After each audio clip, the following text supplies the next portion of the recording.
President Reagan ordered defensive action in response to the mining of USS Samuel B. Roberts.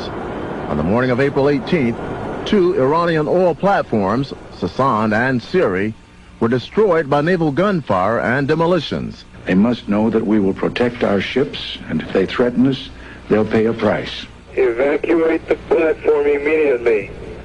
I repeat, evacuate immediately.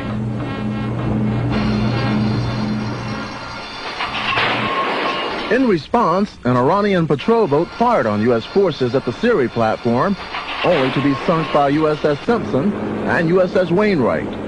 Further south in the Gulf, Iranian frigates fired on U.S. ships and aircraft in the Strait of Hormuz. I don't know if anybody else was surprised about the response from the Iranians, but I certainly was. While these attacks may have been unexpected, the Navy was not unprepared. Well, we, of course, had no way of knowing just what their reaction might be. On the other hand, it would not be prudent not to have planned what to do in the event of a reaction. Of course, our ships are prepared and have the necessary guidance to permit them to defend themselves against any hostile action, and they took the necessary action very successfully. This is a warning. Stop and abandon ship. I intend to sink you. Over. During the 9-hour clash between U.S. and Iranian forces, Navy ships and aircraft made successful strikes against Iranian frigates and speedboats. Navy officials say all but one missile fired was on target.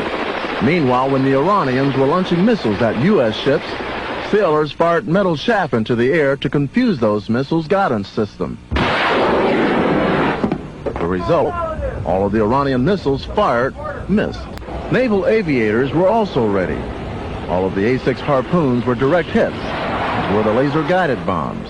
Officials say this kind of success, both in the air and on the sea, prove that Navy weapons programs are just what the doctor ordered. With Navy News This Week, I'm Petty Officer Chuck Moore.